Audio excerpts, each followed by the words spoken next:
ছাত্ৰ ছাত্ৰীসকল, আজি আমি মধ্য ভাৰত বুৰঞ্জীৰ এটি গুৰুত্বপূৰ্ণ বিষয়ৰ বিষয়ে আলোচনা কৰিবলৈ ওলাইছোঁ। বিষয়টো প্ৰায় পৰীক্ষাত আহে, লং কুৱেশ্যন। আলাউদ্দিন খিলজীৰ শাসন ব্যৱস্থা। এই আলাউদ্দিন খিলজীৰ শাসন ব্যৱস্থাৰ বিষয়ে আলোচনা কৰোঁতে আমি বিভিন্ন পইণ্ট দি পেলাই তেওঁৰ শাসনৰ সময়ছোৱাত তেওঁ কি ব্যৱস্থা গ্ৰহণ কৰিছিলে আৰু কেনেদৰে এটি সুদৃঢ় শাসন ব্যৱস্থা প্ৰতিষ্ঠা কৰিছিলে তাৰ বিষয়ে আলোচনা কৰিব লাগিব।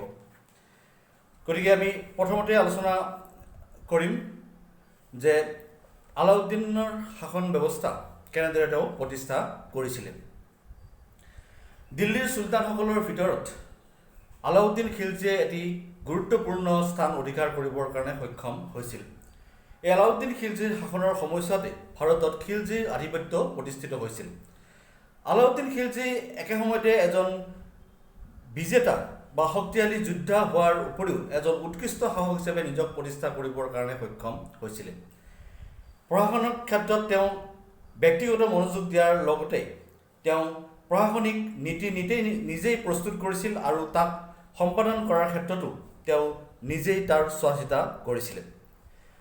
আলাউদ্দিন খিলজীৰ শাসনৰ বেছিখিনি সময় যদিও তেওঁ প্ৰতিৰক্ষা বা ৰাজ্য বিজয়ৰ কামতে ব্যস্ত থাকিব লগা হৈছিলে, তথাপিও তেওঁ এটি সুশৃংখলবদ্ধ আৰু সুদক্ষ প্ৰশাসনিক ব্যৱস্থা গঢ়ি যাবৰ কাৰণে সক্ষম হৈছিলে। এতিয়া আমি তেওঁৰ শাসন ব্যৱস্থাৰ বিষয়ে বিভিন্ন পইণ্ট হিচাপে আমি আলোচনা কৰি যাম। প্ৰথমতে আলোচনা কৰিম আমি কেন্দ্ৰীয় শাসন ব্যৱস্থাৰ বিষয়ে। কেন্দ্ৰীয় শাসন ব্যৱস্থাৰ ক্ষেত্ৰত আলাউদ্দিন খিলজীয়ে এটি শক্তিশালী কেন্দ্ৰীয় শাসন ব্যৱস্থা প্ৰতিষ্ঠা কৰিছিলে আৰু চুলতান আছিল এই কেন্দ্ৰীয় শাসনৰ সৰ্বোচ্চ মুৰব্বী। সকলো কাৰ্যবাহী, আইন প্ৰণয়ন আৰু বিচাৰ ক্ষমতা চুলতানৰ হাততে ন্যস্ত আছিলে। আলাউদ্দিন খিলজীয়ে শক্তিশালী নবল আৰু উলেমাসকলক ৰাষ্ট্ৰৰ শাসনৰ কাৰ্যত হস্তক্ষেপ কৰিবৰ কাৰণে অনুমতি প্ৰদান কৰা নাছিলে। ইয়াৰ পিছতে আমি আলোচনা কৰিম মন্ত্ৰী পৰিষদৰ বিষয়ে। তেওঁ শক্তিশালী এটি প্ৰশাসনিক ব্যৱস্থা পৰিচালনা কৰিবৰ বাবে এটি শক্তিশালী মন্ত্ৰী পৰিষদ গঠন কৰিছিলে। তেওঁ মন্ত্ৰী পৰিষদৰ সকলোবিলাক মন্ত্ৰীকে একোটা বিভাগৰ দায়িত্ব প্ৰদান কৰিছিলে। মন্ত্ৰীসকলৰ প্ৰধান কাৰ্য আছিলে যে ৰাজ্যৰ প্ৰশাসনিক কামত চুলতানক পৰামৰ্শ আগবঢ়োৱা।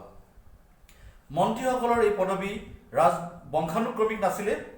তেওঁলোকৰ কাৰ্যদক্ষতা আৰু চুলতানৰ সদিচ্ছাৰ ওপৰতহে তেওঁলোকৰ কাৰ্যকাল নিৰ্ভৰ কৰিছিলে। আমি এতিয়া আলোচনা কৰিম বিভিন্ন এই মন্ত্ৰীসকলৰ বিষয়ে। প্ৰথমতে আমি পাম ৱাজিৰ। চুলতানৰ পিছতে ৱাজিৰৰ স্থান। এওঁক আমি প্ৰধানমন্ত্ৰী বুলি ক'ব পাৰোঁ। তেওঁ একে সময়তে সামৰিক আৰু অসামৰিক এই দুইটা বিষয়ে চাব লাগিছিলে। তাৰোপৰি তেওঁ ৰাজহ বিভাগৰ দায়িত্ব পালন কৰিব লাগিছিলে। ৱাজিৰে আন মন্ত্ৰীসকলৰ বিভাগৰ পৰিদৰ্শন কৰিছিলে আৰু যুদ্ধৰ সময়ত ৰাজকীয় বাহিনীৰ নেতৃত্ব প্ৰদান কৰিব লাগিছিলে। এওঁৰ পিছতে আছিলে দিৱান-ই-আৰিজ। দিৱান-ই-আৰিজ আছিলে সামৰিক বিভাগৰ অধিপতি। গতিকে তেওঁ সামৰিক বিভাগটো চোৱা চিতা কৰিব লাগিছিলে আৰু যুদ্ধৰ লগত জড়িত বিভিন্ন বিষয় তেওঁ চোৱা চিতা কৰিব লাগিছিলে। ইয়াৰ পিছতে আমি পাম কাজী। বিচাৰ বিভাগৰ দায়িত্ব প্ৰদান কৰা হৈছিলে এই কাজীৰ ওপৰত। আনহাতে জনসাধাৰণৰ যি আৰ্জি আহে এই আৰ্জি চোৱা চিতা কৰাৰ কাৰণে মীৰ আৰিজ নামৰ মন্ত্ৰীজন নিয়োগ কৰা হৈছিলে। ঠিক তেনেদৰে দিৱান-ই-আশ্ৰফৰ দায়িত্ব আছিলে হিচাপ অধীক্ষকৰ কাৰ্য আৰু ঠিক তেনেদৰে হিচাপ পৰীক্ষকৰ কাম কৰিছিলে মুস্তাফি। আনহাতে ৰাজকীয় সৈন্য বাহিনীৰ চোৱা চিতাৰ কাম আছিলে বস্কি-ই-ফৌজ বিষয়াজনৰ ওপৰত।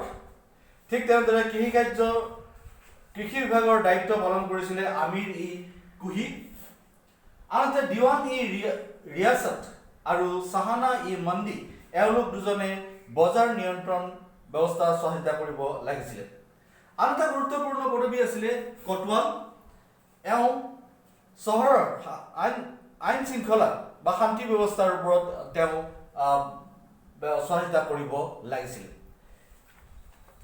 ইয়াৰ পিছতে আমি আহিম প্ৰাদেশিক শাসনৰ বিষয়ে। চুলতানে তেওঁৰ প্ৰদেশখনক 11খন চুলতানে তেওঁৰ সাম্ৰাজ্যখনক 11খন প্ৰদেশত বিভক্ত কৰিছিল আৰু এই প্ৰত্যেকখন প্ৰদেশ সহায়তা কৰিবৰ কাৰণে একোজনকৈ গভৰ্ণৰ নিয়োগ কৰিছিল। চুলতানৰ আদেশ মৰ্মে এই গভৰ্ণৰসকলে কাৰ্যনিৰ্বাহ কৰিব লাগিছিল। গভৰ্ণৰসকলে কাৰ্যবাহী, আইন বিষয়ক আৰু বিচাৰ বিভাগীয় ক্ষমতা প্ৰদান কৰা হৈছিল। এই গভৰ্ণৰসকলৰ অধীনতো একোটাকৈ সৈন্য বাহিনী ৰখা হৈছিলে যাতে তেওঁলোকে প্ৰদেশৰ আইন শৃংখলা আৰু নিৰাপত্তাৰ সহায়তা কৰিব পাৰে আৰু ইয়াৰ লগে লগে তেওঁলোকে প্ৰদেশখনৰ ৰাজহ আদায় কৰিব লাগিছিলে। এই গভৰ্ণৰসকলৰ সৈন্য বাহিনী বিভিন্ন সময়ত ৰাজকীয় সৈন্য বাহিনীক যুদ্ধৰ সময়ত সহায় কৰিবৰ কাৰণে প্ৰেৰণ কৰিব লাগিছিল।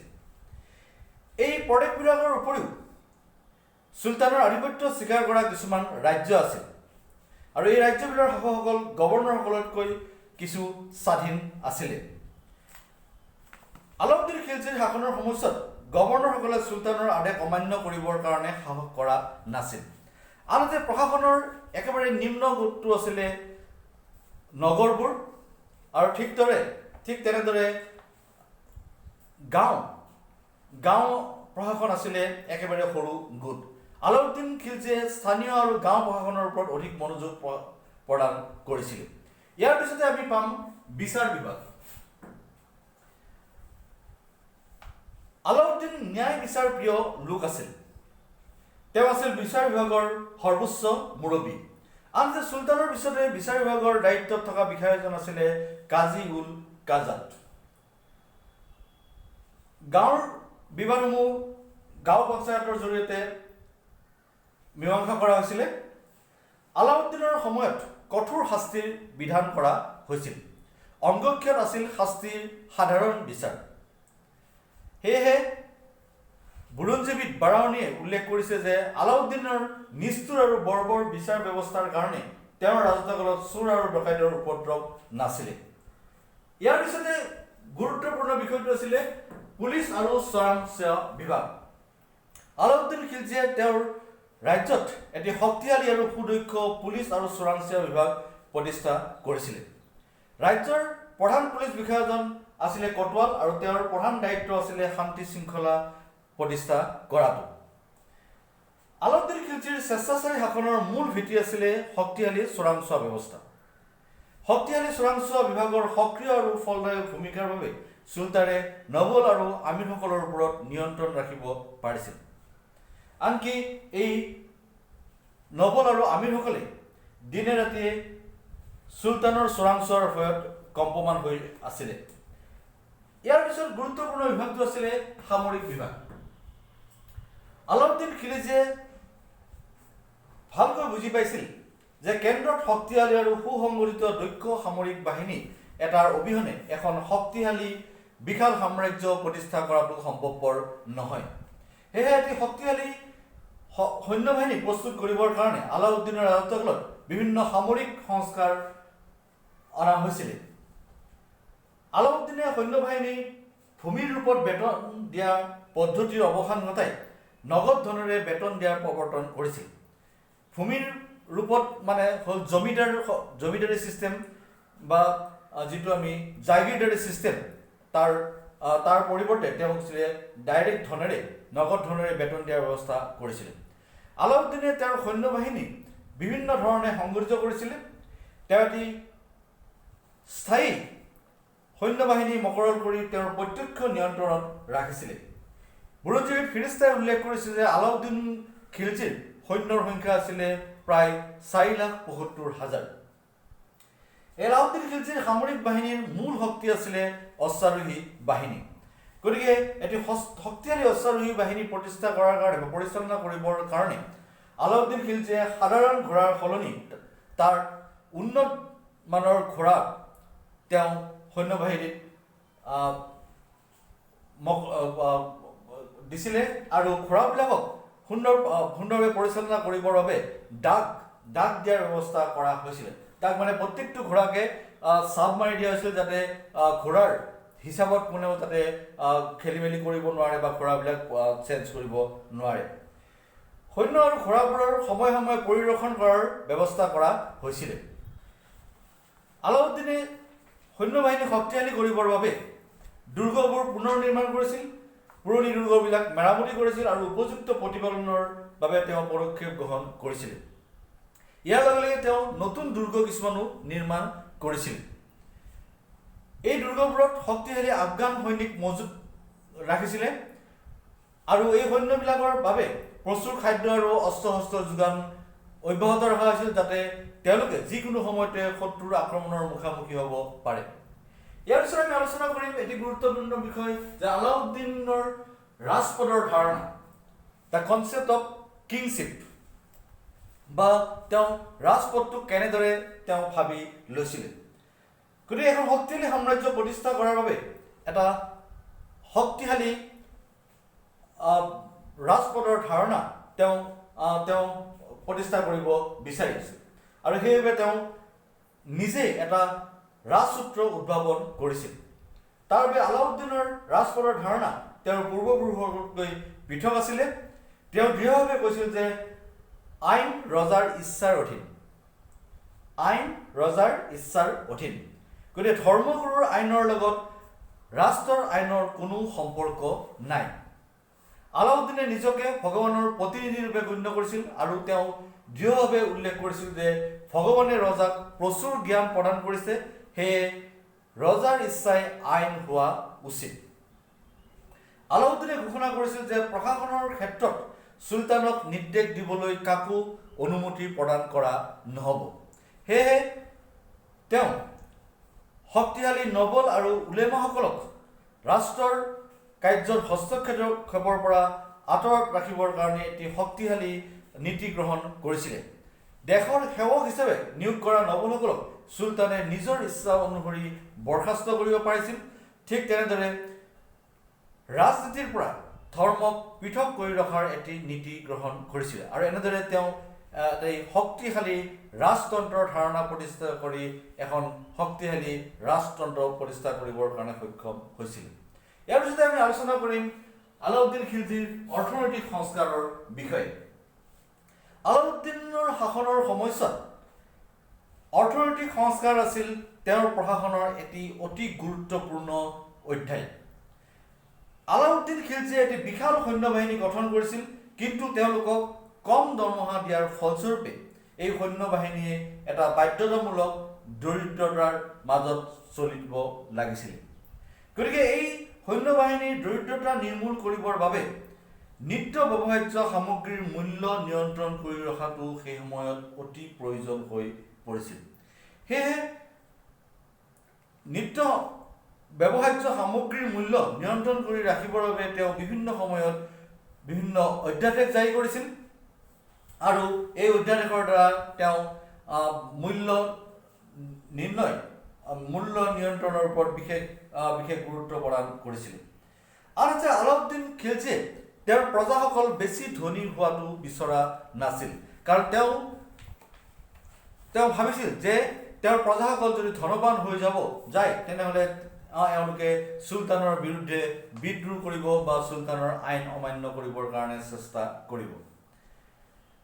সেয়েহে তেওঁ ধনী আৰু দুখীয়া এই দুই শ্ৰেণীৰে অতিৰিক্ত যি ধন, সেই ধনৰ ওপৰত বিভিন্ন কৰ আৰোপ কৰি তেওঁৰ নিজৰ হাতলৈ আনিবৰ কাৰণে চেষ্টা কৰিছিল। তেওঁৰ এই অৰ্থনৈতিক সংস্কাৰ প্ৰতিষ্ঠা কৰিবৰ কাৰণে বা তাক চলাই নিবৰ কাৰণে তেওঁ বিভিন্ন ধৰণৰ ব্যৱস্থা গ্ৰহণ কৰা দেখিবলৈ পোৱা গৈছিল। প্ৰথমতে আমি চাম মূল্য নিয়ন্ত্ৰণ। আলাউদ্দিন খিলজীয়ে নিত্য ব্যৱহাৰ্য সকলো সামগ্ৰীৰে মূল্য নিৰ্ধাৰণ কৰি দিছিলে। গতিকে চুলতানে নিৰ্ধাৰণ কৰি দিয়া স্থিৰ মূল্যতহে দোকানীসকলে বা ব্যৱসায়ীসকলে তেওঁলোকৰ বস্তু বিক্ৰী কৰিব পাৰিছিল। আইন অমান্য কৰা দোকানীসকলক বা ব্যৱসায়ীসকলক কঠোৰ শাস্তি প্ৰদান কৰা হৈছিলে। আনহাতে ব্যৱসায়ীসকলে গ্ৰাহকৰ চকুত পৰাকৈ মূল্য সংযোজিত সামগ্ৰীৰ তালিকা এখন বেৰত আঁৰি থ'ব লাগিছিলে, যাতে জনসাধাৰণে সকলো বস্তুৰ মূল্য গম পায়। ইয়াৰ পিছতে আছিলে যোগান নিয়ন্ত্ৰণ। আলাউদ্দিন খিলজীয়ে উপলব্ধি কৰিছিল যে উপযুক্ত আৰু নিয়ন্ত্ৰিত যোগান ব্যৱস্থা অবিহনে মূল্য নিয়ন্ত্ৰণ ব্যৱস্থা সুফল পাব নোৱাৰি। সেইবাবে তেওঁ আদেশ জাৰি কৰি সকলো মজুত প্ৰস্তুতকাৰীকে 10 মোনতকৈ অধিক শস্য তেওঁলোকৰ ভঁৰালত মজুত ৰখাটো বাৰণ কৰিছিল বা বন্ধ কৰিছিল আৰু তেওঁলোকৰ এই অতিৰিক্ত যি শস্য এই অতিৰিক্ত শস্য তেওঁ নিৰ্ধাৰণ কৰি দিয়া স্থিৰ মূল্যত বিক্ৰী কৰিবৰ বাবে আদেশ প্ৰদান কৰিছিল। আলাউদ্দিন খিলজীৰ প্ৰশাসনৰ বিভিন্ন বিষয়াসকলে মেজিষ্ট্ৰেট কালেক্টৰ বা স্থানীয় বিষয়াসকলে খেতিয়কসকলৰ পৰা তেওঁলোকৰ উপাৰ্জনৰ 50% ৰাজহ হিচাপে আদায় কৰাৰ পিছত খেতিয়কসকলৰ হাতত যি অতিৰিক্ত শস্য ৰৈ গৈছিল এই অতিৰিক্ত শস্যবিলাককো আলাউদ্দিন খিলজীয়ে নিৰ্ধাৰণ কৰি দিয়া নিৰ্দিষ্ট মূল্যত বিক্ৰী কৰিবৰ কাৰণে কৃষকসকলক বাধ্য কৰোৱা হৈছিল। আনহাতে দুৰ্যোগৰ সময়ত প্ৰজাক সহায় কৰিবলৈ ৰাজ্যৰ বিভিন্ন ঠাইত চৰকাৰী পণ্যাগাৰ সাজি তাত পৰ্যাপ্ত পৰিমাণৰ খাদ্য মজুত ৰখাৰ ব্যৱস্থা কৰা হৈছিল। ইয়াৰ পিছতে আমি আন এটা তেওঁৰ ব্যৱস্থা আলোচনা কৰিম, পৰিবহণ নিয়ন্ত্ৰণ। এই মূল্য নিয়ন্ত্ৰণৰ বাবে যেনেদৰে যোগান ব্যৱস্থা বিশেষভাৱে জৰুৰী, ঠিক তেনেদৰে তেওঁ পৰিবহণৰ নিয়ন্ত্ৰণৰ ওপৰতো বিশেষ গুৰুত্ব প্ৰদান কৰিছিল।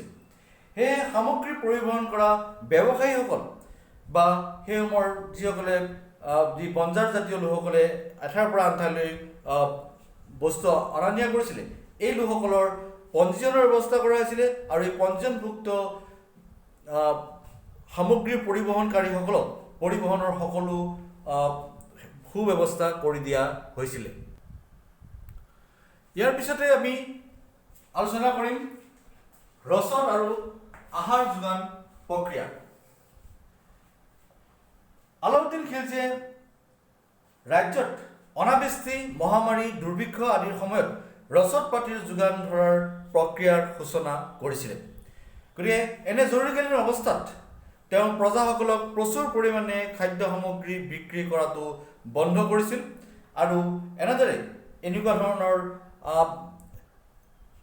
অৱস্থাত জনসাধাৰণে যাতে ভোকত থাকিব নালাগে বা তেওঁলোকৰ সুবিধাৰ বাবে তেওঁ এই ৰচদ বা আহাৰ যোগান ব্যৱস্থা কৰিছিল। ইয়াৰ পিছতে আমি আলোচনা কৰিম সুদক্ষ সাংগঠনিক ব্যৱস্থা।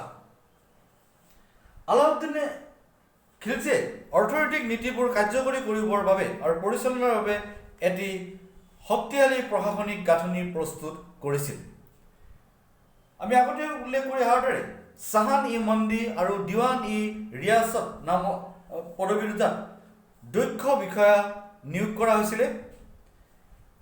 শস্যৰ বজাৰৰ তত্বাৱধান কৰিছিলে এই চাহানা-ই-মণ্ডী আৰু ঠিক তেনেদৰে দিৱান-ই-ৰিয়াসতে কাপোৰ আৰু সাধাৰণ বজাৰৰ তত্বাৱধান কৰিব লাগিছিল। চাহান-ই-মণ্ডী বিষয়াজনে ত্ৰুটিহীনভাৱে কাৰ্য সম্পাদন কৰি বজাৰৰ অৱস্থা আৰু বজাৰত প্ৰচলিত সামগ্ৰী শস্যৰ বিষয়ে চুলতানক প্ৰতিদিনে প্ৰতিবেদন দিব লগা হৈছিল। ঠিক তেনেদৰে দিৱান-ই-ৰিয়াসতে কাপোৰৰ বজাৰৰ ওপৰত থকা তেওঁৰ কৰ্তব্য সম্পাদন কৰিব লাগিছিল আৰু এনেদৰে এই দুয়োজন বিষয়াই বজাৰ ব্যৱস্থাক শুদ্ধভাৱে বা সুন্দৰভাৱে তেওঁলোকে পৰিচালনা কৰিব লাগিছিল আৰু এই ক্ষেত্ৰত কিবা খেলি মেলি হ'লে তেওঁলোকে চুলতানৰ ওচৰত জবাবদিহি হ'ব লাগিছিল। ইয়াৰ পিছতে আমি আলোচনা কৰিম যে অত্যাধিক বলবৎ তথা কঠোৰ শাস্তি ব্যৱস্থা। আলাউদ্দিন খিলজীয়ে তেওঁ জাৰি কৰা অধ্যাদেশবোৰ ৰাজ্যত বলবৎ কৰাৰ ক্ষেত্ৰত বিশেষ গুৰুত্ব প্ৰদান কৰিছিল। তেওঁ প্ৰতিজন চাহান-ই-মণ্ডীৰ হাতত সকলো সামগ্ৰীৰ মূল্যৰ এওঁসংখ্য তালিকা প্ৰদান কৰিছিল আৰু এই চাহানা-ই-মণ্ডীয়ে বজাৰ পৰিদৰ্শন কৰি সেই মূল্যৰ হাৰত বস্তু বিক্ৰী কৰা হৈছে নে তাক সহায়তা কৰিব লাগিছিল আৰু যাৰ ফলস্বৰূপে ব্যৱসায়ীসকলে কাৰো পৰা অধিক মূল্য ল'ব পৰা নাছিলে। এই চাহানীসকলে ব্যৱসায়ীসকলক অধ্যাদেশ অৱমাননা কৰিলে আটক কৰাৰ অধিকাৰ পাইছিলে আৰু তাৰ উপৰিও এই ক্ষেত্ৰত তেওঁলোকে ব্যৱসায়ীসকলক বিভিন্ন সময়ত বেত্ৰাঘাত কৰিও শংকিত কৰা দেখিবলৈ পোৱা গৈছিল। উল্লেখযোগ্য যে জোখ মাখত অন্যায় কৰোঁতাজনক বা অন্যায় কৰা ব্যৱসায়ীজনৰ মাংস কাটি জোখ মাখ পূৰণ কৰা হৈছিল। মানে কোনোবাই যদি কোনোবা বস্তুত কম পৰিমাণে দিয়ে তেতিয়াহ'লে তেওঁৰ মাংস কাটি সেই জোখটো মিলোৱা হৈছিল। গতিকে এনেকুৱা ধৰণৰ কঠোৰ ব্যৱস্থা তেওঁ লৈছিলে। এতিয়া আমি চাম যে তেওঁৰ সংস্কাৰ নীতিৰ সুফলসমূহ। আলাউদ্দিন খিলজীয়ে সাধন কৰা অৰ্থনৈতিক সংস্কাৰসমূহ সফল হোৱা দেখিবলৈ পোৱা গৈছিল আৰু ইয়াৰ ফলস্বৰূপে প্ৰজাসকল উপকৃত হৈছিলে। আলাউদ্দিনৰ এই নীতিয়ে ৰাজদ্ৰোহৰ বীজ বিনাশ কৰিছিল আৰু প্ৰজাৰ জীৱন শৃংখলাবদ্ধ কৰিছিলে। ঠিক তেনেদৰে ব্যৱসায়ীসকলে ঠগ প্ৰবঞ্চনাৰ পৰা আঁতৰি আছিলে। সামগ্ৰীৰ সুলভ মূল্যই প্ৰজাৰ জীৱন সুখী আৰু সুন্দৰ কৰি তোলাত সহায় কৰিছিল।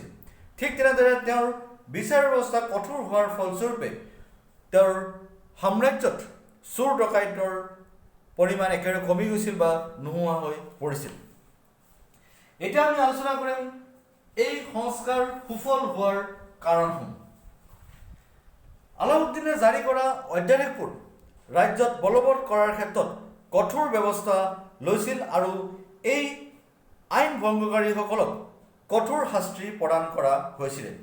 অৰ্থনৈতিক সংস্কাৰৰ নীতিবোৰ কাৰ্যকৰীকৰণৰ বাবে চুলতানে নিজেই ইয়াৰ পৰিদৰ্শন কৰিছিলে। আমি যদি চাওঁ, সৰু এটা উদাহৰণ যদি চাওঁ, দেখিম যে তেওঁ লগুৱাসকলক তেওঁ বজাৰলৈ বস্তু আনিবৰ কাৰণে পঠিয়াইছিল আৰু লগুৱাসকল বজাৰৰ পৰা ঘূৰি অহাৰ পিছত তেওঁলোকক প্ৰত্যেকটো বস্তুৰ কি দাম সেইটো তেওঁ সুধি বজাৰত বস্তুৰ দাম কেনেকুৱা হৈছে তাক নিৰীক্ষণ কৰিছিলে। গতিকে এনেদৰে তেওঁ গুপ্তচৰসকল আৰু দাসসকলৰ পৰা এই বজাৰৰ বিভিন্ন তথ্য আহৰণ কৰিছিল। ঠিক তেনেদৰে তেওঁ নিয়োগ কৰা বিষয়াসকলেও দক্ষতাৰে দায়িত্ব পালন কৰাৰ ফলস্বৰূপে অধ্যাদেশসমূহ ৰূপায়ণ কৰাত বিশেষভাৱে সফল হৈছিল। চুলতানে কৰ্তব্য পালনত অৱহেলা দেখুওৱা বা তেওঁৰ আদেশ ভংগ কৰা বিষয়াসকলক কঠোৰ শাস্তি প্ৰদান কৰিছিল। ঠিক তেনেদৰে আলাউদ্দিন খিলজীৰ সাংগঠনিক ব্যৱস্থাই সংস্কাৰ সূচীৰ সফলতাত বিশেষভাৱে অৰিহণা যোগাইছিল। এতিয়া আমি চাম তেওঁৰ প্ৰশাসনৰ কুফলবোৰ। আলাউদ্দিনৰ অৰ্থনৈতিক সংস্কাৰৰ নীতিয়ে হিন্দুসকলৰ কাৰণে অভিশাপস্বৰূপ হৈ পৰিছিল। চুলতানে হিন্দুসকলৰ ওপৰত আৰোপ কৰা কৰৰ বোজাই হিন্দুসকলৰ জীৱন দুখময় কৰি তুলিছিল। চাৰ্লছ এলিয়টে কোৱাৰ দৰে সৰ্বশ্ৰান্ত খাট আৰু মোকদ্দমসকলৰ ঘনীসকলে জীৱন নিৰ্বাহৰ উপায় বিচাৰি মুছলমানসকলৰ ঘৰত কাম কৰিব লগা অৱস্থা হৈছিল। গতিকে ইয়াৰ পৰা আমি অনুমান কৰিব পাৰোঁ যে তেওঁৰ শাসনৰ সময়ছোৱাত হিন্দুসকল কেনেদৰে দমিত হৈছিল। আলাউদ্দিনৰ সংস্কাৰ নীতিৰ পৰা সৈনিক শ্ৰেণীৰ বাহিৰে অন্য প্ৰজা বিশেষভাৱে উৎসাহিত হোৱা দেখিবলৈ পোৱা নাযায়। এই নীতিয়ে দেশৰ সকলো অঞ্চলক স্পৰ্শ কৰা নাছিলে। ই মাত্ৰ দিল্লী আৰু দিল্লীৰ সমীপৰ অঞ্চলসমূহতেই সীমাবদ্ধ হৈ থকা দেখা গৈছিল বা তেওঁৰ সাম্ৰাজ্যৰ দূৰণিবৰ্তীয় অঞ্চললৈ ই বিস্তৃত হোৱা নাছিলে। তেওঁ আলাউদ্দিন খিলজীৰ এই অৰ্থনৈতিক নীতিয়ে ব্যৱসায় বাণিজ্যৰ স্থবিৰতা আনি দিছিলে। কাৰণ স্থিৰ মূল্যত সামগ্ৰী বিক্ৰী কৰিব লগা হোৱাৰ ফলস্বৰূপে ব্যৱসায়ীসকলে যি ধৰণে লাভ কৰিব লাগিছিল তেনেকুৱা ধৰণৰ লাভ কৰিব পৰা নাছিল আৰু যাৰ ফলস্বৰূপে ব্যৱসায় বাণিজ্যৰ প্ৰতি তেওঁলোকৰ মনোযোগ বহু পৰিমাণে কমি গৈছিলে। খেতিয়কসকলেও তেওঁলোকৰ উৎপাদনৰ 50% ৰাজহ হিচাপে আদায় দিয়াৰ পিছত তেওঁলোকৰ হাতত যি অতিৰিক্ত শস্য ৰৈ গৈছিল সেইখিনিও চুলতানে নিৰ্ধাৰণ কৰি দিয়া কম দামত বিক্ৰী কৰিব লগা হোৱাৰ ফলস্বৰূপে খেতিয়কসকল দৰিদ্ৰতাৰ মুখলৈ আগবাঢ়িছিলে। ঠিক তেনেদৰে আলাউদ্দিনে সংস্কাৰ কাৰ্যসূচী সফল ৰূপায়ণৰ বাবে প্ৰয়োগ কৰা কঠোৰ নীতিয়েও বিভাগীয় বিষয়াসকলক অসন্তুষ্ট কৰি তুলিছিল।